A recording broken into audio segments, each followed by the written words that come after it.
as a different kind of way to engage the community.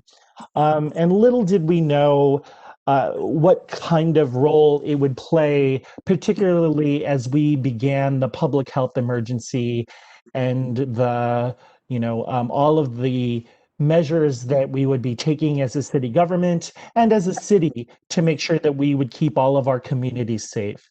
So these meetings became a way for us to engage our community and to make sure that people were getting the information that they needed to make sure that we were all able to keep our communities safe.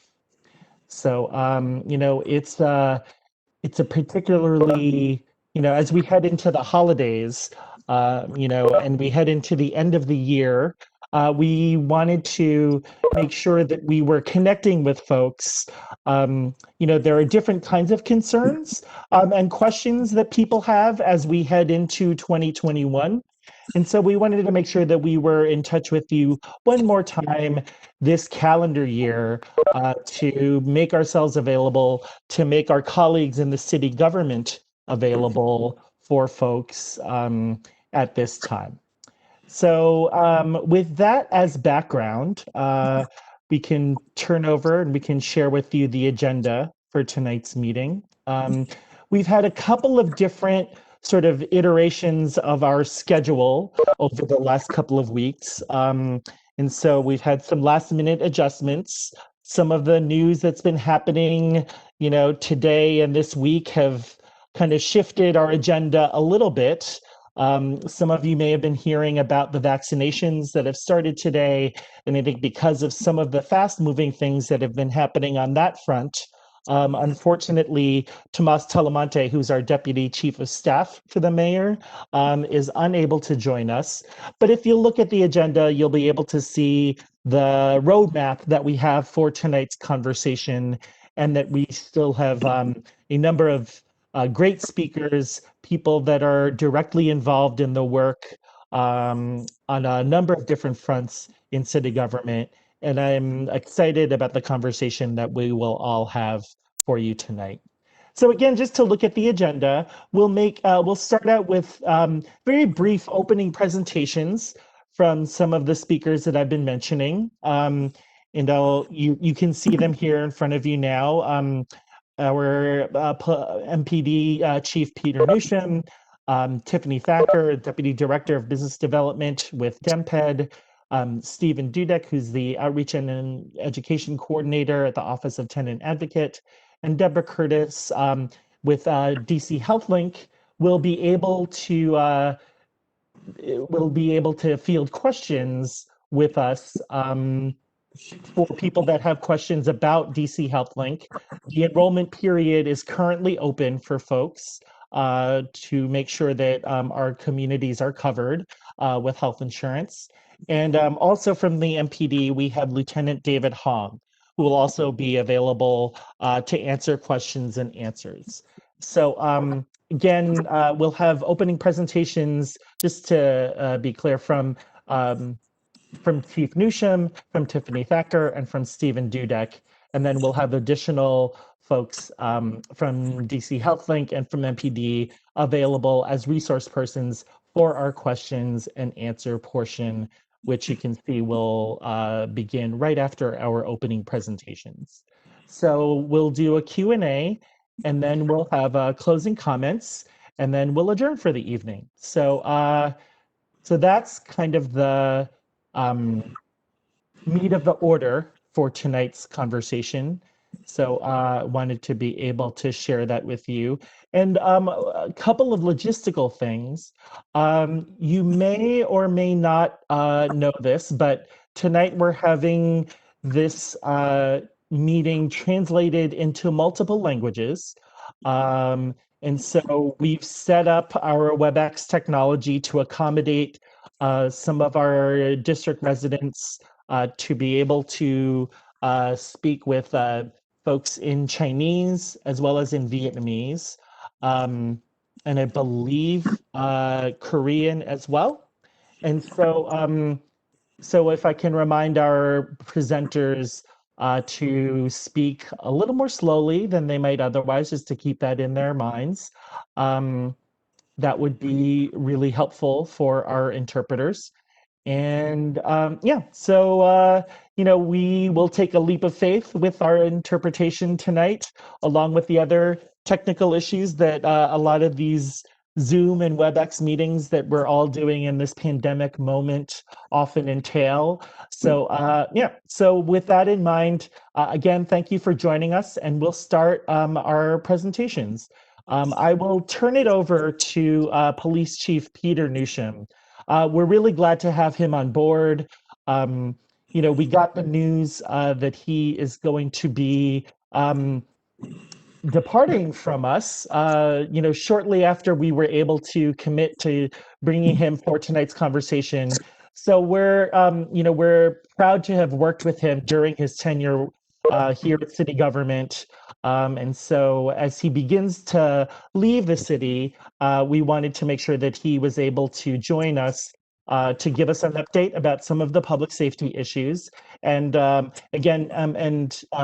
Chief Newsham, just on behalf of our agency and the residents that we're serving, I did want to thank you for your service to our community. It's meant a lot to us over the years. And so thank you again. And we'll give you the floor to give us some brief comments about the state of affairs here in terms of public safety. So thank you, Chief Newsham.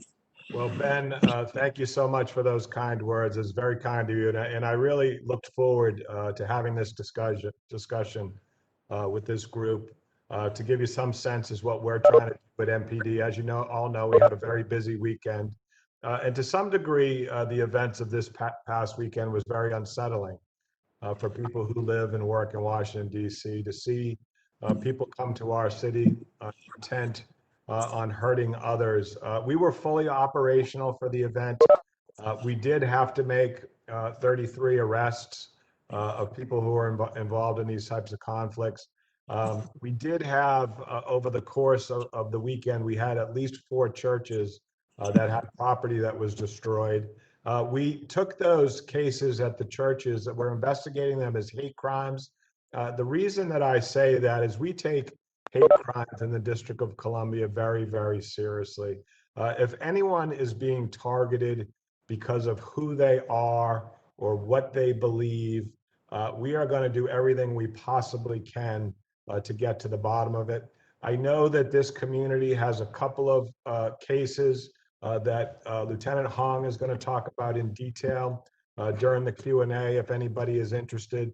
But what I wanted to let you know from where I sit for Washington, D.C., and I'm sure whoever follows in this chair behind me will feel the same way, that there is not any tolerance for hate in our community, and we're not going to allow for it. We're going to do everything we possibly can to root it out, to find the people that are responsible and ensure that they're held accountable. With regards to overall crime in the city right now, we're actually experiencing a small decrease in our violent crime, about a 4% decrease. Our property crime is down about 21%. One of the concerns that we have here at MPD, though, is the increase in gun violence in our city. The increases are primarily in wards 5, wards 7, and 8 of our city. But nonetheless, whenever you see people getting hurt by gun violence, we're going to do everything we possibly can to put a stop to it. A couple of questions that I know that this group may have some concerns about is what is MPD doing to ensure safety, particularly in and around Gallery Place, in and around the Chinatown area of our city. So as you all know, that is a very well-developed, vibrant part of our city that brings in folks from a very diverse group of folks from all over our city. And we consider it an area where people ought to feel safe when they come to that area. So Commander Kane at the 1st District has a team that works specifically in that area. I know Lieutenant Hong interacts with that group on a very regular basis. And what we're there to ensure is not only that anyone who comes to that area intent on robbing somebody or being involved in disruptive behavior, that we can address that, but also to ensure that people feel safe in that area. We really want to do that. So we will work with the business owners in that area. We have very good relationships with them. The second question that I was asked to address is a couple of specific cases that are COVID related in the hate crime arena. Lieutenant Hong is going to talk about those a little bit more in detail. I know my time, Ben, is limited here, so I think I'm going to stop right there and allow for anyone that has any questions after you go through the other speakers to ask if they have specific questions.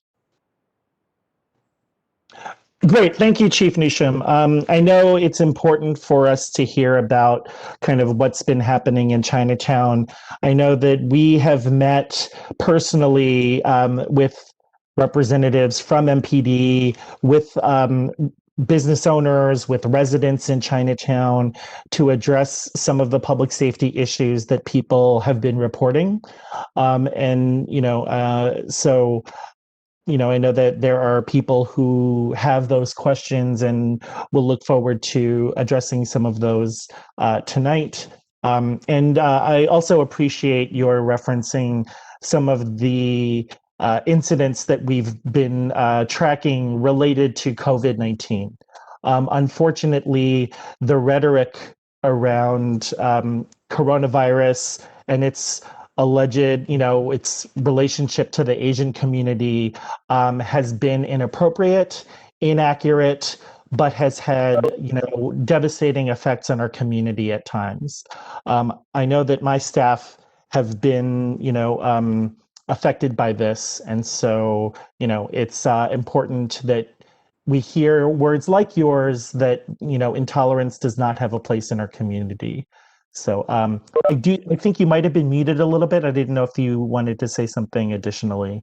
I think you might have been trying to say something, sir. All right, thanks. I'm sorry, Ben. I got a phone call, so that's why my mouth was moving. Okay. But I do like the fact that you pointed out that, and for those of you who don't know, that we do have a special liaison unit here in the District of Columbia that's here to, and Lieutenant Hong runs that unit, that's here to provide more of our underserved communities. Included within that special liaison unit is our Asian liaison unit with a team of folks that have access to folks who can speak the languages other than English that might be needed for that community. And like I said, I think that the community would best be served. I like when we have these meetings to hear from them and hear what their concerns are and see if we can specifically address those. Great. Thank you, sir. So let's turn it over to our next speaker then. We're pleased to be able to have Tiffany Thacker with us, who is the Deputy Director of Business Development with DMPED. So I will turn it over to Ms. Thacker. Thank you, Ben. I want to thank Ben and the rest of the staff at MOAPIA for inviting DMPED to participate in this meeting. We're really excited to be able to inform this community about one of our most recent grant programs that we released for the DC restaurant community. And I thank you, Ben, for the DC restaurant community. As you may have heard, Mayor Bowser and our office announced a $100 million fund called the Bridge Fund last month to support the hospitality and restaurant industries that have experienced significant economic distress since the beginning of the COVID-19 public health emergency. A part of that program is our Restaurant Bridge Fund, which has been $35 million has been allocated to it.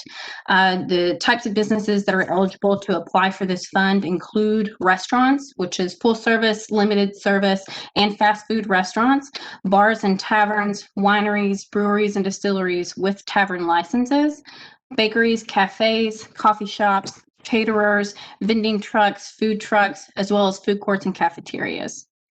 Next slide, please. These grant funds are going to be, you're able to use these grant funds to cover your operational expenses. That includes rent, mortgage payments, insurance, payroll, fuel for mobile vendors, as well as docking expenses for mobile vendors, as well as your utilities. These expenses can also be used to cover costs related to updating your space for COVID-19 safety protocols. These award amounts will range between $10,000 and $50,000. The application period opened last Monday, December 7th. It's going to be open for 3 full weeks. So the deadline will be 2 weeks from today, which is Monday, December 28th at 5 p.m. Next slide, please. I won't go through the full list of eligibility requirements tonight, but I will encourage everyone on this call to please go to coronavirus.dc.gov site. You can see the full list of eligibility requirements along with our application guides and frequently asked questions that dive into these eligibility requirements more in depth. For tonight, I do want to point out a couple of these that we've received questions on. All applicants must be currently open and operating. That does include restaurants that are only offering carry out and delivery. Each business must have an active DC business license. Franchises are eligible as long as they are independently owned and operated. Applicants must demonstrate financial distress of 25%, which is a decrease in revenue of 25% compared to 2019. And you also must have a certificate of clean hands dated within 90 days of the application date. Next slide. We have a full list of required documents listed on the coronavirus site. We encourage you to go to the site and prepare all of these documents before you apply to the Bridge Fund program. Next slide, please. For more information, please go to coronavirus.dc.gov/Bridge Fund. For any questions on the program, you can contact restaurantbridgefund@dc.gov. For any language assistance, we want to thank MOAPIA for supporting us on this and translating all of our brochures, which is available on the coronavirus site as well. And then if for assistance with hearing and vision impairment, please contact restaurantbridgefund@dc.gov and we will connect you with the Department of Disability Services. Next slide.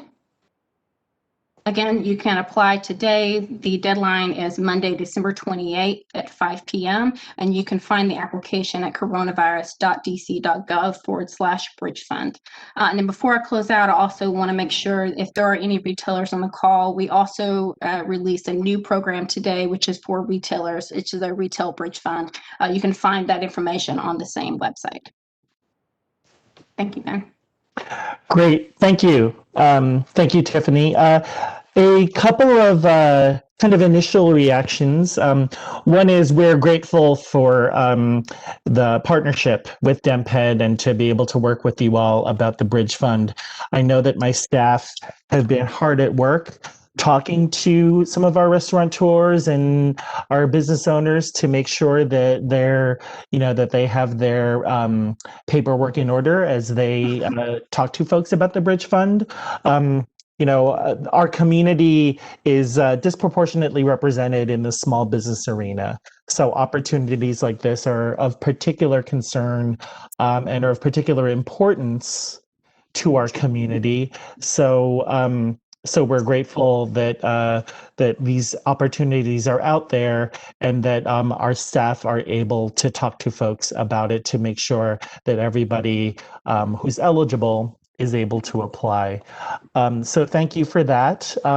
Again, as we go forward, a quick reminder, because we are having interpreters, if people can remember to take a breath, slow down, we're not going anywhere.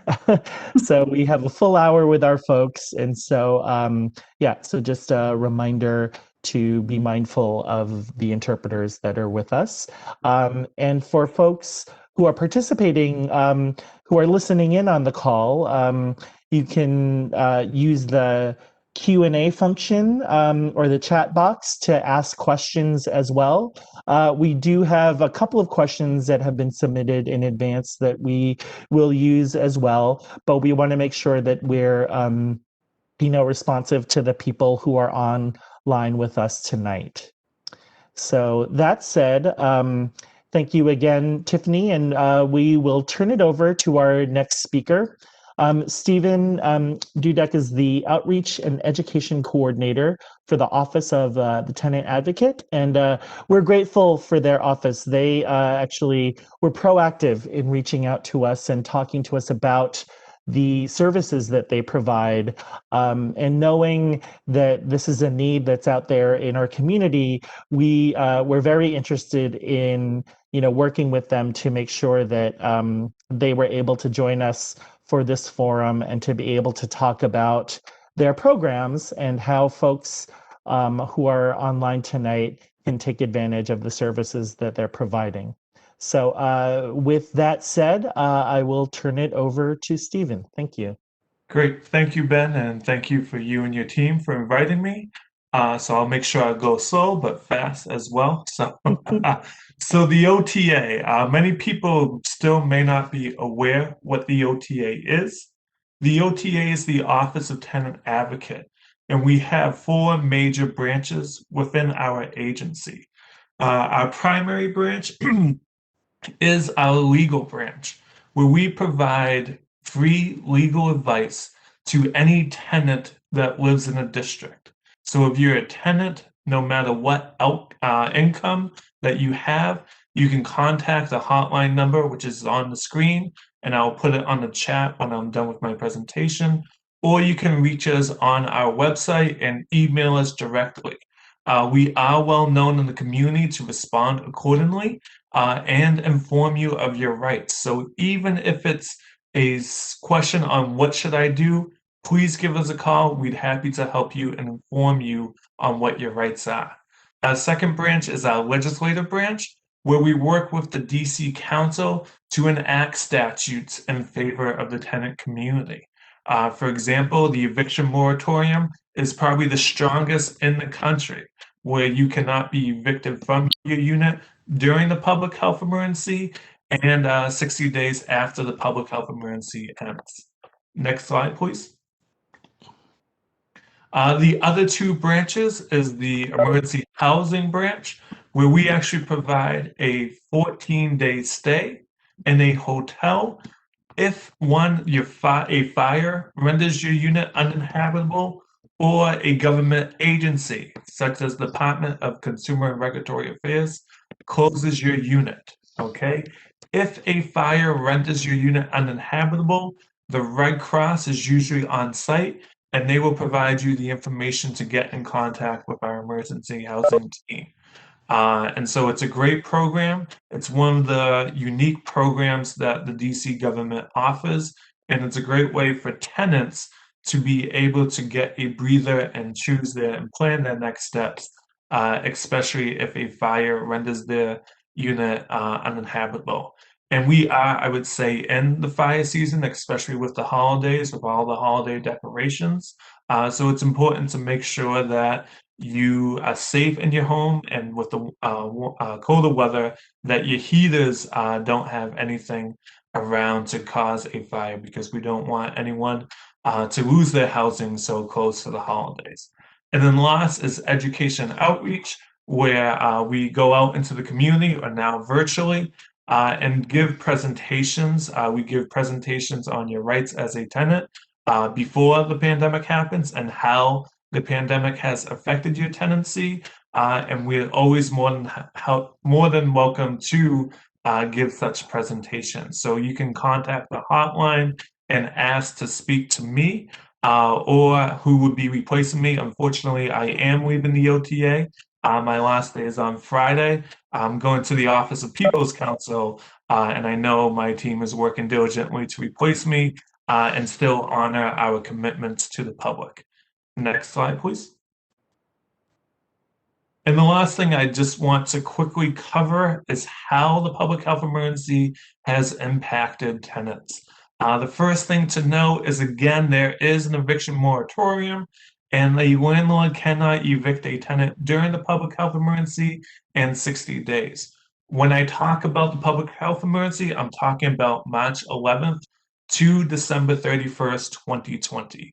I think realistically, we all are in agreement, due to the current state of the country and the region, that the Mayor Bowser will extend the public health emergency, but we don't like to get ahead of ourselves until she makes that action. Tenants are still responsible to pay rent during the public health emergency, but the landlord cannot increase rent or cause any new additional fees to cover the portion of rent. if you are affected by COVID-19, health-wise or financially, you can enter into a rent payment plan with your landlord. The landlord is the one who's supposed to be providing the details and the program on how you can enter such rent payment plan. There are also rental assistance programs available to the tenant community. I strongly urge all tenants to review these programs, and if you qualify, go through it. The website that is on the page, the link that is on the page, will provide you all detail. But I would let you know is that the tenant-based rental assistance program, TBRA, is set to expire at the end of this month, and that covers up to 6 months of rent.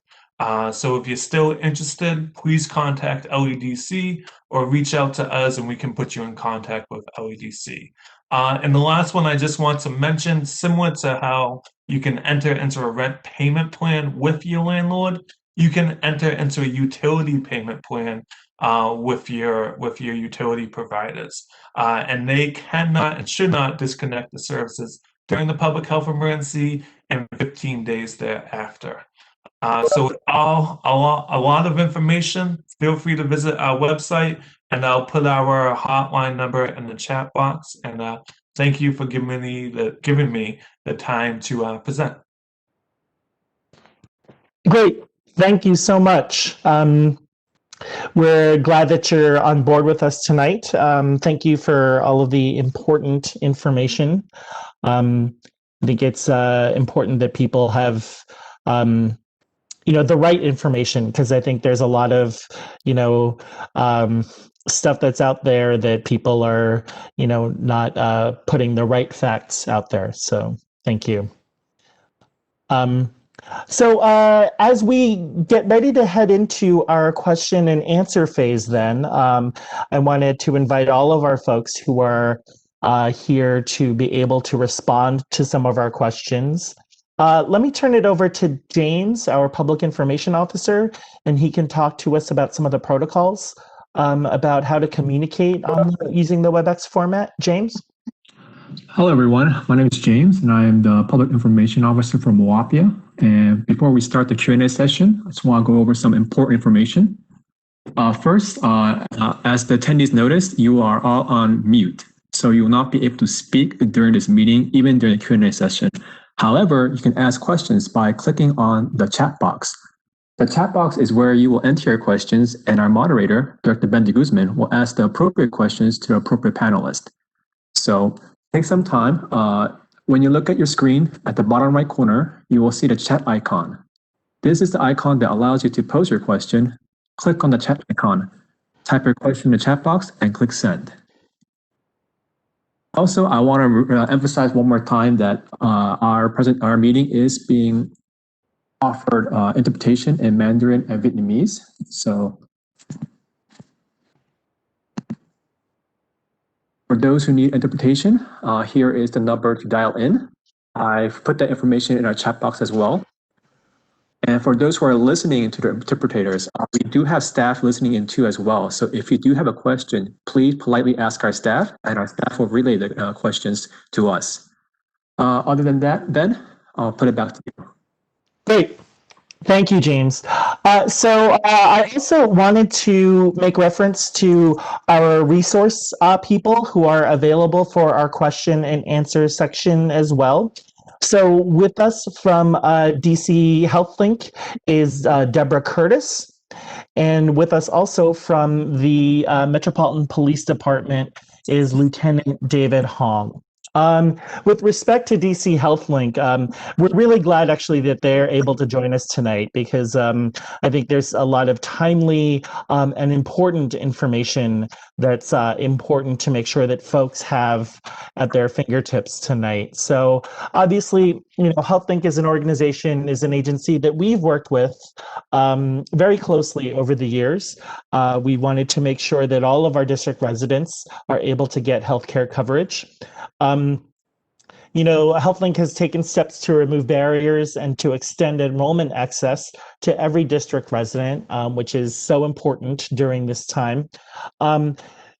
All DC HealthLink insurance plans offer free COVID-19 testing, diagnosis, and treatment. So I think that's important to flag. But I wanted to especially make note of a couple of deadlines and timeframes that are important to note. And Ms. Curtis can talk to us about these as well. The open enrollment, as I mentioned earlier, runs through January 31st. However, it's important to know that for coverage beginning January 1st of 2021, the deadline to sign up for that kind of coverage is actually tomorrow, December 15th. So remember, if you do not have coverage right now, and want to start as of January, you must enroll tomorrow. So dchealthlink.com is the place to get that started. And so we wanted to make sure that people knew that as well. And so we wanted to make note of that. And again, Deborah Curtis is here to answer questions. And as is Lieutenant Hong from the Metropolitan Police Department. I did want to actually personally thank Lieutenant Hong as well. As I mentioned before, we have responded proactively and specifically to some of the questions and concerns that Police Chief Newsham made reference to tonight in terms of some of the questions related to public safety that have been raised in the community. And so Lieutenant Hong has been an important resource for us and an important connection to the Metropolitan Police Department. So I wanted to make note that he will be available as well to answer some of the questions also. So there is a question about about Chinatown. So if folks, I'll pose this to Lieutenant Hong. Could you elaborate on the increased policing efforts to make Gallery Place in Chinatown safer through specific measures that the MPD may be implementing? Absolutely, Ben. And thank you for having me. Everyone, is an honor to be here. Like Ben was saying, we work a lot together, good and bad at times, but we definitely make it work. So in reference to the Chinatown, recently on October 30th, Ben and I went out there. We had a large community meeting with all the residents and a lot of stakeholders, government agencies came out. I know a lot of the issues are with loitering, with mental health. So we are currently working together with government organizations to address that. Like Chief Newsham was saying, there is a dedicated unit out there, our Chinatown Footbeat unit, that patrols that area. And so they have been working with Captain Duro. They've been giving increased attention to those areas and also empowering other government agencies to help out. Great, thank you. Thank you, Lieutenant. I did want to make two additional comments to that. One is for that meeting on October 30th, I did also want to thank our staff for being on hand to provide interpretation for that so that some of our residents, particularly in the Wah Luck House, were able to understand what was happening. The meeting was larger than we thought it would be, and instead of being able to hold it inside, especially given the public health emergency, we actually held it in Chinatown Park. So to be able to accommodate both residents and folks from the local churches and businesses. So I wanted to mention that. And also I wanted to just elaborate a little bit on the government agencies that you mentioned, Lieutenant. So we did have folks from the Department of Human Services that were there. We think it's important to make note that we are talking to the Metropolitan Police Department, but also our other agencies. So whether it's the Department of Human Services, whether it's the Department of Behavioral Health, we want to make sure that we're using our government services appropriately to address the concerns that our residents have. So, given this moment that we're in terms of the conversations that we're having about the role that the police department plays in our communities, we want to make sure that we're being responsive to all of our residents and that we're able to meet the needs appropriately. So we did have a question that's in the chat that I think is that all the panelists can see, but I will flag it for Lieutenant Hung as well, and then we'll move on to another topic. But what's the process for reporting a hate crime? That's an excellent question, and I'm glad that someone asked that. Typically, you can call 911. I understand with the Asian community, sometimes communication can be a barrier. I know everyone, some people are limited or non-English proficient, and if they feel more comfortable, they can reach out to us. I'm proud to say at the Asian Liaison Unit, we have a multitude of officers that can speak various languages and are bilingual and certified. Also, I have officers on the department. The Metropolitan Police Department has officers, nearly 50 of them, that speak different Asian languages.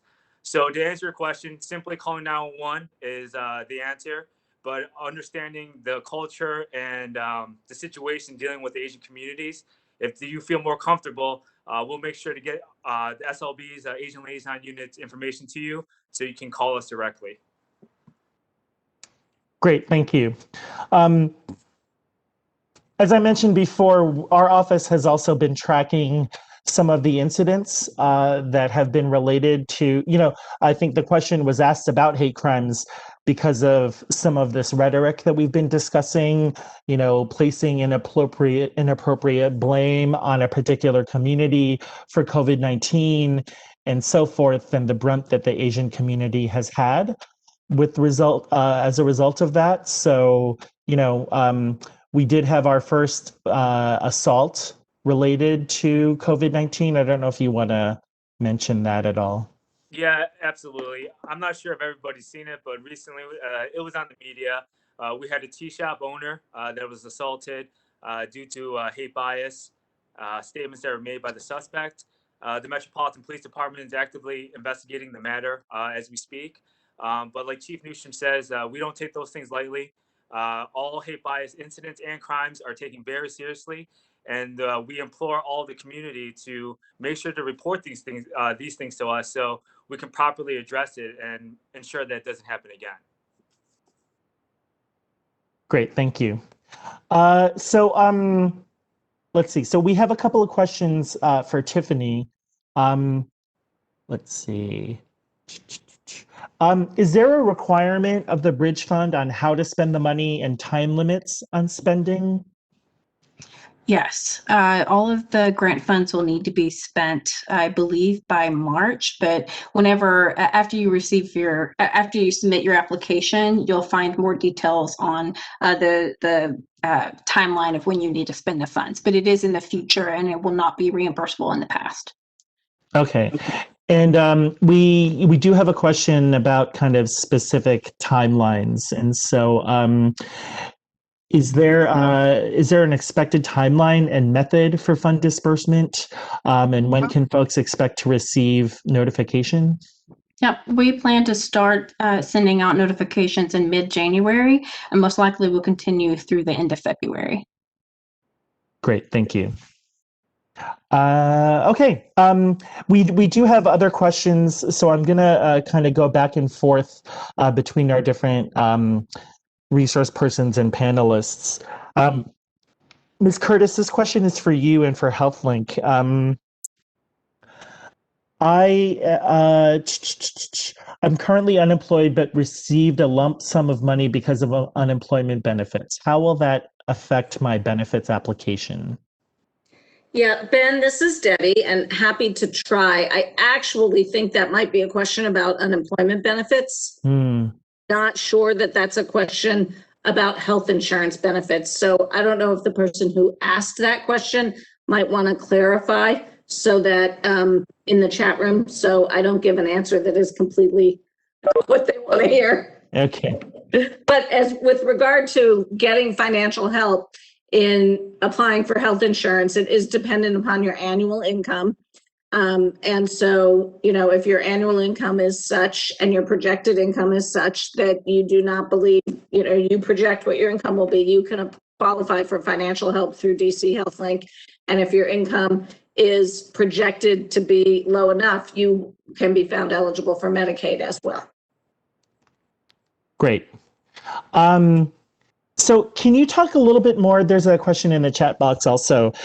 Can you talk a little bit more about health insurance and about testing for COVID-19? Absolutely. So all of the plans offered through DC HealthLink, whether they're in the individual health insurance market or in the small group health insurance market, and that's where you would be getting, worked for a small business in DC and got your coverage through them, you're covered through us as well. In both of those instances, the health insurers are required to cover the testing, diagnosis, and treatment at no cost to you. That means you don't have to meet a deductible. That means you don't have any cost sharing at the point of service. And so it really is something to make sure, you know, if you're covered, you can actually get the services you need.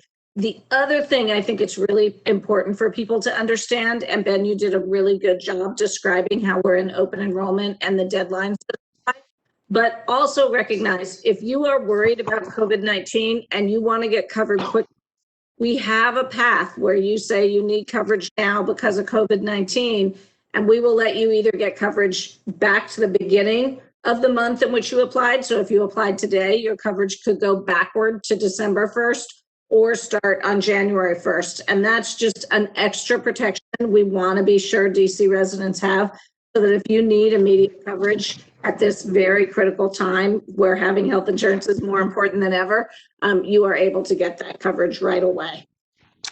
Great, thank you.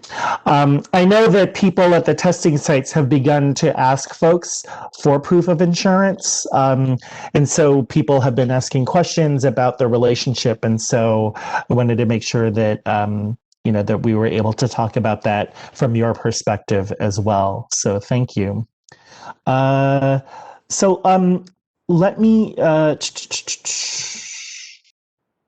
me go back to Tiffany, actually. There's a particular question. From a nail salon owner. Business is slow and they're struggling to survive. You know, and other people in their position, other nail shop owners are in the same situation. Is there, what kind of assistance can you provide for those kinds of folks? There are programs for restaurants and for other kinds of retailers, but are there services or resources that are available for nail and hair salons? Absolutely. The program that we announced today is actually open to nail salons and hair salons, which is the Retail Bridge Fund.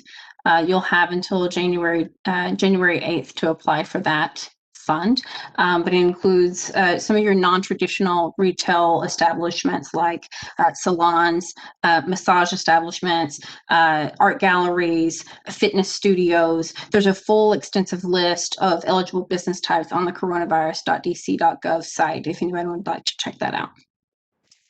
Great, thank you. I think this might be the first time we've made reference to the coronavirus website. And I take that as a personal accountability that we have not made reference to that important resource. So folks, so many questions have answers that can be provided on our website for coronavirus. So coronavirus.dc.gov. It's really kind of a one-stop shop, or at least an opening place where you can begin to find many of the questions that you would want to have answered. All of the documents that our office has translated into different Asian languages are up there as well, and they're able to be searched for by language. So you can find out what documents we've translated into Korean, what documents we've translated into Vietnamese, and which documents are available in Chinese. So, but regardless, of language, you can find out a lot of information in a lot of different arenas related to COVID-19 relief and recovery. So, so that's kind of your another opening place to start. Stephen, I wanted to ask this question for you. It's a particular individual person. They've applied to ERAP and have been approved. However, their landlord has told me that that they're not willing to engage with this program, and I've been forcefully asked to move out. What should I do? Okay. Unfortunately, we're starting to see a trend of this that tenants are getting the rental assistance that they applied for, but landlords don't want to accept it. I don't understand why they don't want to accept it because it actually puts money directly into their pockets. So the first thing to know is the landlord cannot force you out, right? He has to take you to the court process, and right now, because of the eviction moratorium, that court process is not available. Hopefully, maybe there'll be some way that you can share your contact information with me and we can discuss how to reach out to the landlord. But the biggest thing to know is that he can't force you out, even though he's threatening to move you out. You have every right to stay. If he continues to get you or harasses you, document so we can be prepared to initiate certain legal action. But also, if it gets to a point where your safety is feel threatened, you do have the authority to call the police, of course. And also, the other option would be to file a temporary restraining order plus a wrongful eviction suit. So the first thing to deal with is to make sure that, one, you have the right to stay there, and two, hopefully we can work with them to understand that the rental assistance program is to put money into his pockets. It's not a fraud program. And so if there's a way that you can personally send me your contact information, I will definitely be in touch with you first thing tomorrow morning. Okay. We have a question from a landlord, actually, and that is one of their tenants smokes. And it's an inconvenience regardless of whether or not it's inside, and it's going on despite requests and complaints. And can someone be evicted because of this? So right now, the eviction moratorium says that no tenant can be evicted. However, there is a small little loophole in the law says that if the tenant causes any behavior that is to the detriment or threatens the safety of the community, that would be the only way a landlord can evict a tenant. And it's actually a very high bar for that landlord to evict a tenant. I would recommend reaching out to a landlord's attorney because it'd be a conflict of interest for me to advocate for you. And what I'll also do is I'll put a number for a hotline that small landlords can reach out to get free legal advice to talk about that. And I think that's also a trend that we're seeing is a lot of these nuances or noise issues or smoking issues are on the rise because everyone is at home and in their unit due to COVID-19.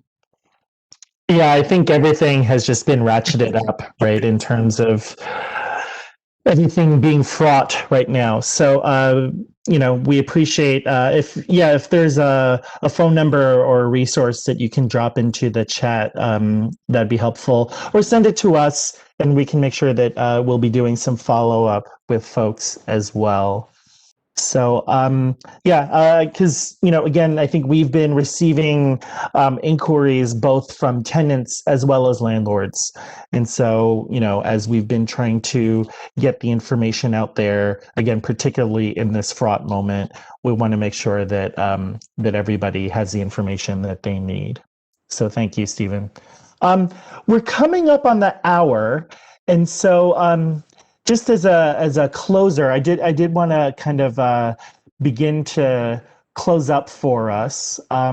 Again, I wanted to thank everybody for joining us. I wanted to thank our panelists, Stephen, Tiffany, Deborah, Lieutenant Hong, and Chief Newsham.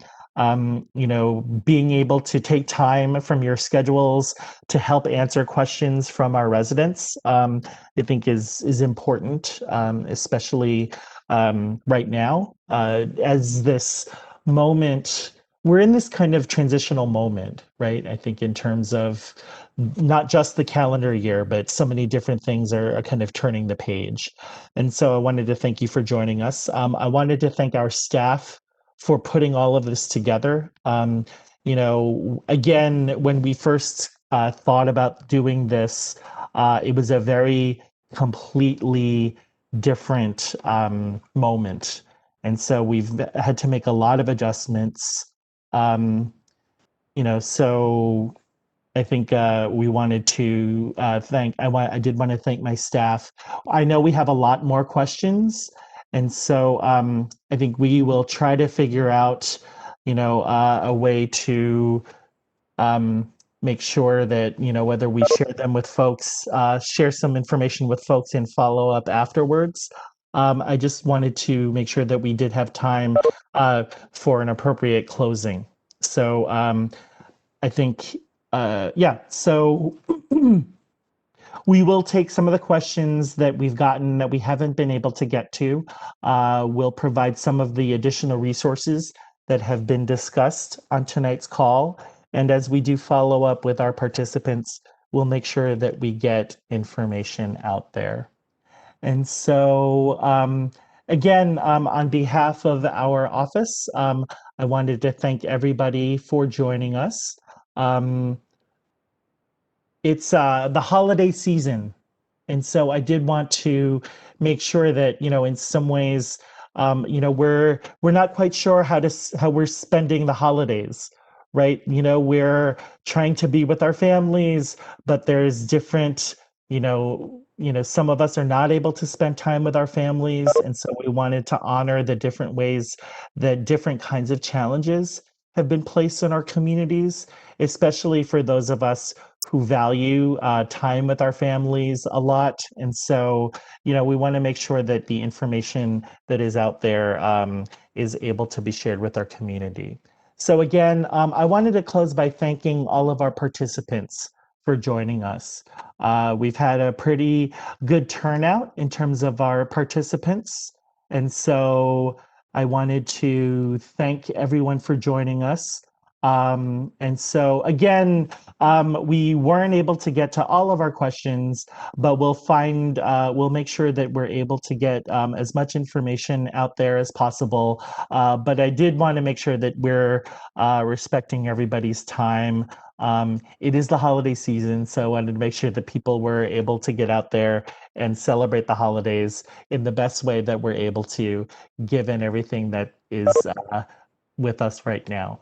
So again, thank you to our speakers, thank you to our staff, and thank you to all of our participants for joining us tonight.